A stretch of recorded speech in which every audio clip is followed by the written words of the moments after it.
sou Marilene Lopes, especialista em intervenção cognitiva, neuropsicopedagoga e especialista em comportamento para a sala de aula. Convido vocês, nesse momento, a estar conosco no Altvoz. Estamos aqui hoje para conversar com... Meu nome é Ana Célia, tenho 46 anos, sou empresária, mamãe da Letícia e do Heitor. Sou Slaine Lima, consultora de saúde e beleza e também sou cofundadora do Altvoz. E vai ser um prazer recebermos essa convidada maravilhosa que vai contar a história dela. Então fique aqui. Ana Célia, diz pra gente quem é a Ana Célia, essa mulher maravilhosa, essa mãe potente, dedicada à neurodivergência e a si mesma. Primeiro a gente quer conhecer você. Então, Assim e o branco, né? Que dá? Falar de Nossa, nós falar mesmos de nós é muito difícil. Ainda mais regada a emoção. Que a gente sabe que quando a gente tem um espaço, que a gente ganha voz e tá ali nesse momento de dizer quem somos, vem um filme na cabeça, né? É verdade. É muita história dentro da Ana Célia. Mas conta um pouquinho pra gente, nós queremos saber. Então, eu sou uma mulher forte, né? Forte, corajosa. Eu sempre procuro correr atrás do que eu quero, do que eu acredito. Desde muito nova, corri muito atrás, né, dos meus sonhos, sempre trabalhei, sempre fui independente. Eu me casei muito nova, né? Eu me casei com 21 anos. E desde que a gente se casou, a gente tinha sempre um objetivo que era construir uma família, né? Construir uma família, construir nossa casa. E nós demoramos 10 anos para ter a nossa primeira filha, né? E quando a gente decidiu engravidar, eu me preparei para isso, foi uma gravidez planejada. A gente planejou eu ficar em casa, né, para cuidar da criança, né, e não imaginava que ia precisar de mais tempo para cuidar, né, que seria uma maternidade que iria exigir de mim muito mais dedicação do que normalmente, né. Tivemos a nossa filha, com 45 dias de vida, ela começou a apresentar alguns sintomas, alguns sinais. E aí a gente começou a correr atrás, né, de médicos, né, levava no médico, levava em outro, e aí foi descoberto um problema cardíaco, né? Quando foi descoberta essa anomalia no coração dela, teve a necessidade de fazer uma cirurgia de emergência, foi feito, e no pós-cirúrgico que teve várias complicações, foram 3 paradas cardíacas, foram convulsões, que deixou ela com sequelas, né, que ela tem hoje. E só te aqui, qual foi o tempo que ela precisou dessa cirurgia? Ela estava com quanto tempo? Estava com 45 dias de vida. 45 dias de vida. Aos 45 dias de vida ela fez a cirurgia bem arriscada, né, no coração. Tinha uma má formação no coração e ela fez a cirurgia, foi corrigido, mas porém ela teve muitas intercorrências, né, no decorrer do pós-cirúrgico dela, que deixou ela com as sequelas que ela tem hoje. Mas como foi o momento que você, assim, recebeu mesmo a notícia do diagnóstico da sua filha, que a gente sabe que é muito impactante, né? Quem está nos assistindo também, algumas mães vão se deparar com esse mesmo momento que você passou, foi tão sonhado, você se preparou, né, para esse momento chegar, e quando ele chegou, conta só pra gente assim, como é que foi impactar isso na sua vida, o que passou, né, pela sua mente, pelo seu coração nesse instante? Geralmente, normalmente, né, quando a mulher tá ali esperando o seu bebê, ela tem 9 meses ali para se preparar, né, e aí você idealiza, né, a gente idealiza uma maternidade, idealiza um bebê, né, e quando essa idealização, ela toma outro rumo, né, toma outra forma, outra proporção, o impacto é muito grande, né, um impacto emocional muito grande. Então, com 1 aninho de vida, ela teria dificuldades para andar, para falar, para fazer as coisas sozinha, por conta das sequelas, né, teve a parada cardiorrespiratória que deixou ela com essas sequelas. E então, quando a gente recebeu esse diagnóstico, eu fiquei assim, eu não lembro exatamente qual foi minha reação, né, mas eu lembro que eu falei, não, vamos fazer de tudo para que ela tenha um bom desenvolvimento, que ela se desenvolva, né? Eu não aceitei aquele diagnóstico, né? Eu não quis aceitar que ela seria uma criança deficiente, né? Mas eu corri atrás para que ela tivesse um melhor tratamento, a melhor terapia para que ela se desenvolvesse, né? E pudesse crescer e ser uma pessoa eficiente, né? Uma pessoa autônoma, com autonomia, enfim. Então, eu lembro que eu virei para a médica e falei assim, essa criança não é a minha. Essa criança não é minha, eu tenho uma criança normal. Então, e desde então eu comecei a correr atrás de tratamento para que ela fosse uma criança autônoma, né? Tivesse autonomia e tivesse um bom desenvolvimento, né? E nunca paramos de correr atrás desse tratamento para ela, de cuidar, né? Sim. Em prol dela, né? Em prol dela. Olha isso, ter a certeza, né, e encarar que, assim, eu tenho isso, me deparei com esse diagnóstico, mas eu não vai limitar a vida da minha filha. Isso é muito importante. Importante para a gente dizer também para quem está em casa que o que está condicionado à criança, o que ela tem, não diz o que ela é. Exatamente. Né? E por trás dela tem uma mãe, uma força que determina. Ela vai ser uma criança independente, autônoma. Muito bem. Mas assim, conta pra gente, porque ela não tem só um CID, né? Ela não tem só uma situação ali que limita ela em alguns momentos. Tem algo a mais aí, conta pra gente. Ao longo da vida dela, ao longo do desenvolvimento dela, hoje ela está com 16 anos, a gente foi descobrindo os diagnósticos, né? A gente foi recebendo um diagnóstico após o outro.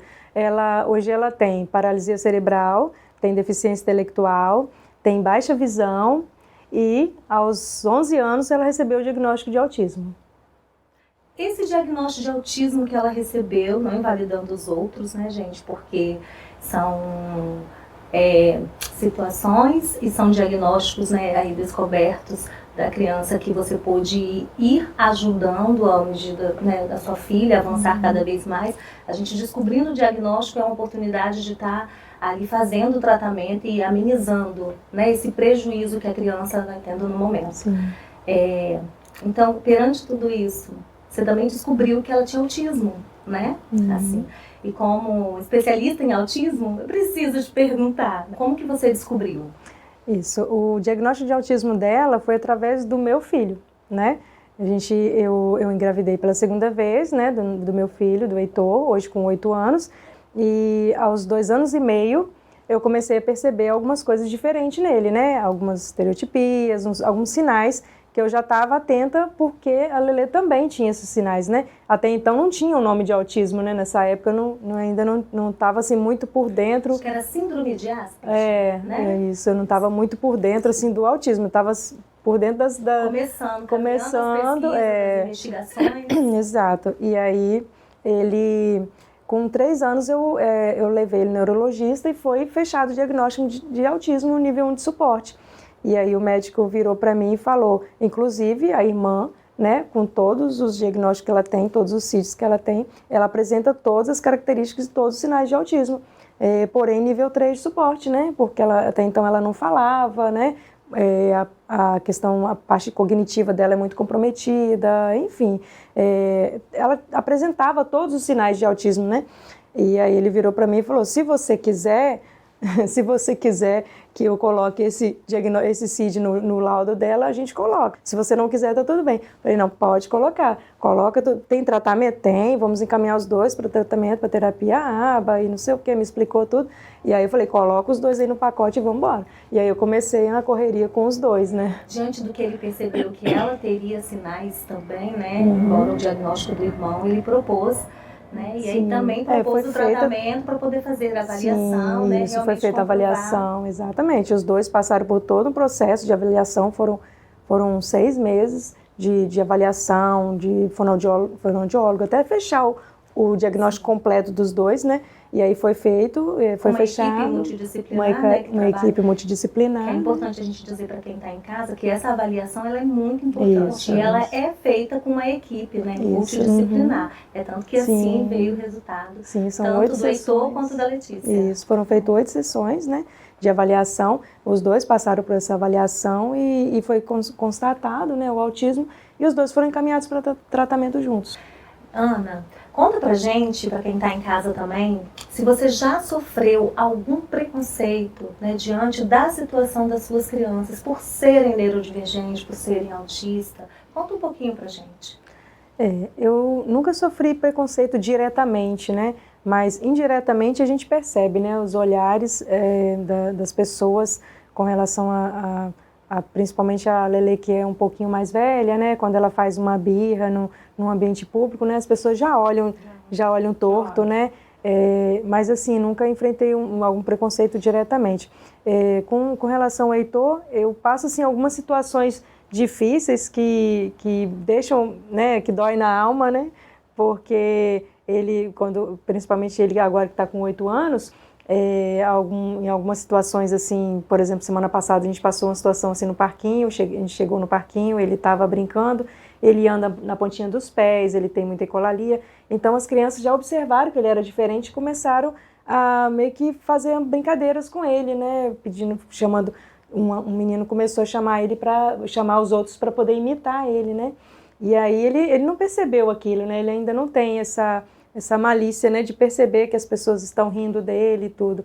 E aí eu de longe observando com o coração dolorido, né? Com vontade de ali intervir naquilo ali. E eu fiquei pensando, isso acontece. Não o problema não está nas crianças que estão fazendo aquilo ali, né? Não está naquele menino que fez aquilo ali. É muito maior, né? Por que aquele menino fez aquilo ali? Por quê? Porque ele não é ensinado em casa, né? Falta informação, Falta informação, né? Isso, como tratar o outro. Isso, né? a família está falhando em não ensinar para aquela criança que ele tem que ter empatia, que ele tem que respeitar o amiguinho que é diferente, né? Que ele tem que acolher o amigo que é diferente. Então, o problema não é a criança que fez, o problema são as famílias que não informam para a criança, né, que existem crianças diferentes. Eu, por exemplo, as minhas crianças são neurodivergentes e eu ensino para elas que tem que respeitar os outros, independente de quem seja, se é preto, se é branco, se está na cadeira de roda, se não está. Eu sempre converso com eles. Inclusive, quando o Heitor era pequenininho, ele tinha um livrinho que contava a história de um menino deficiente que andava na cadeira de roda. E eu comprei esse livrinho e expliquei para ele. Nesse livro tinha outras crianças deficientes, neurodivergentes, e eu mostrei para ele que que Papai do Céu tinha feito várias pessoas diferentes, né? Que no mundo existem muitas pessoas diferentes e a gente tem que respeitar. Sim. Tem que respeitar, tem que amar, não pode fazer brincadeiras, não pode rir do amiguinho diferente, né? Eu sempre ensinei isso para eles. E hoje em dia falta muito isso, né? As famílias têm que ensinar os seus filhos a respeitar o diferente, respeitar o outro, né? Na verdade, a sociedade ela não está preparada para a inclusão real, não tá, né? Exatamente. Não está preparada para isso. Então, aí o preconceito vem dos pais e aí realmente passa para as crianças e as crianças que as reproduzem, não entendem, as né? crianças então, reproduzem. Só reproduz aquilo que a gente passa para elas. Exatamente. Isso que você falou é muito importante, Ana. Por quê, Marcelo? Porque você deparou com uma situação que as crianças não têm essa informação em casa e a partir do momento que elas tenham, né, e os pais também tenham, vai trazendo uma consciência, né? E aí ameniza a situação, porque se eu dou informação assertiva para os meus filhos e até mesmo nós, com o Altivoz, hoje, com as mães tendo essa expressão de voz, né, um lugar onde elas podem vir contar a sua história e também ser inspiração e exemplo para as outras mães, né, para que possam também dar esse legado para os seus filhos de informações assertivas, a gente pode ver que ameniza bastante, né? A gente pode chegar lá. Tem solução. A gente vê isso em você, essa inspiração de mulher que você é. E pegando esse gancho, quero dizer para você, deixa para eles, para nós, para todos nós, para quem está em casa assistindo, né? O que você diria para as mães neurodivergentes e até mesmo as outras que estão nos assistindo, porque esse programa Altivoz é para todos, né? Nós estamos aqui para todos, para dar voz a todos.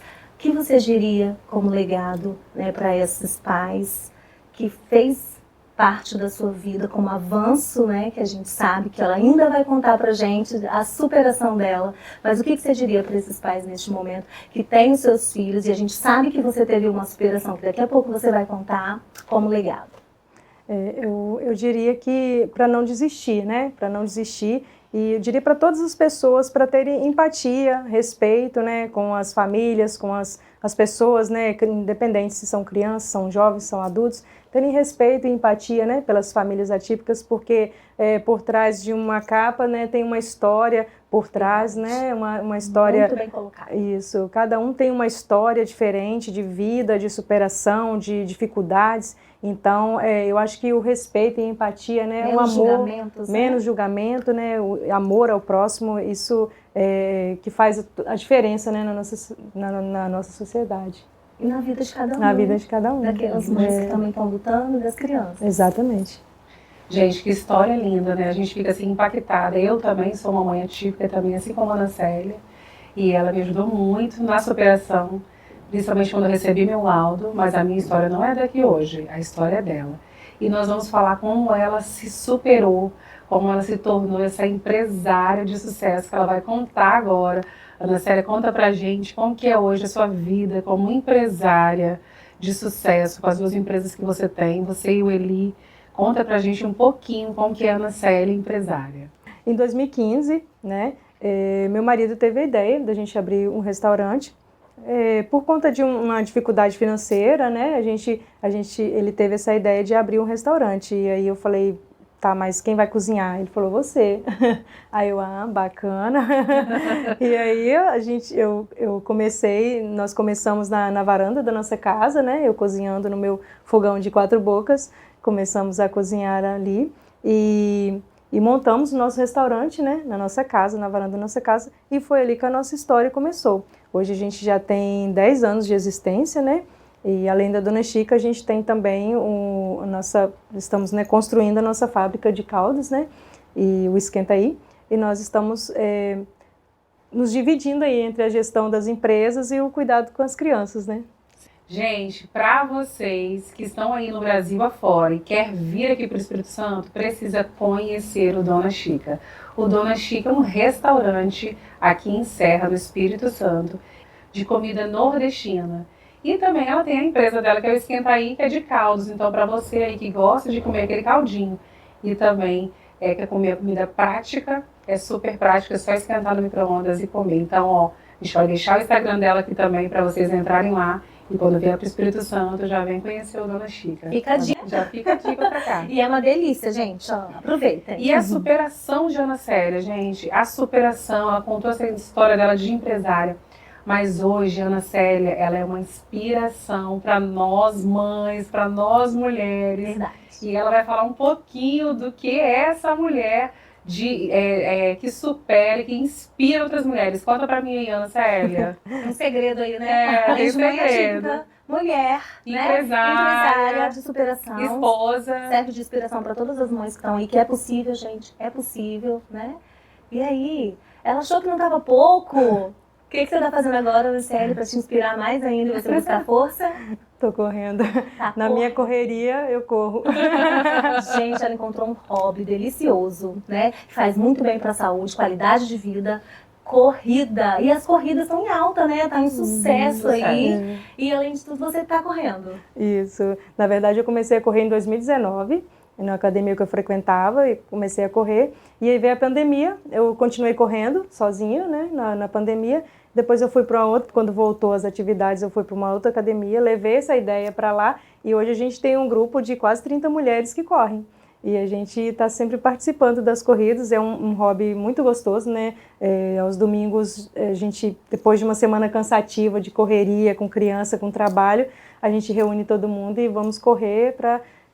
Né, descansar, a gente corre para descansar. Vamos convidar o povo de casa também para correr, né? Que faz muito bem, é bom para a saúde. Coloca o seu tênis e vamos correr. E é uma forma até de alívio, né? Ali você encontra terapia. Pessoas, né? Se relaciona, que a gente precisa disso também, né? A mãe é típica, a gente precisa disso também. A nossa voz precisa disso, né? A gente precisa encontrar alguma coisa que nos dê prazer, né? Além da correria da semana, um esporte, um hobby, um lazer, enfim, alguma coisa que dê, né, ânimo, né? Esse ânimo, né? Essa dopamina buscando força, e né? o encontro com as amigas. Né? É verdade. E a gente quer dizer para você muito obrigada, né? Assim, sua história é linda, né? Com 2 crianças atípicas de superação, podemos ver isso. Acho que quem está em casa também pode sentir um pouco, né, da sua inspiração, da sua dor, da sua superação. E dizer para quem está em casa, se vocês querem, né, Islane? Sim. Nós estamos aqui, somos Alto Voz. Queremos dar voz à mãe assim como a Ana Célia, né? Que tem uma história linda, a você também, entra no nosso Instagram, deixa lá, né, a sua história. Convidamos todos vocês, inclusive interajam com a gente, coloque lá, né, Islane, o especialista. Qual especialista que você gostaria que nós do Altivoz trouxesse para que você possa interagir e também ter conhecimento daquela área, né? Estamos aqui abertos a isso, a gente aqui do Altivoz. Muito obrigada. Obrigada a você. Tá? Essa história é linda, nós estamos emocionadas com a história dela. Obrigada. Né, Islane? E é um prazer receber você aqui. Obrigada. E é um prazer receber todos vocês aqui de casa também, que estão aí nos assistindo. E vamos deixar aqui, né, o nosso primeiro mimo aqui, ela é a nossa primeira convidada, gente, aqui no Altivoz. Nós vamos deixar esse presente para você aqui, especial, feito para você com muito carinho, para você e para sua família. Obrigada. E muito obrigada por você ter vindo. Eu que agradeço.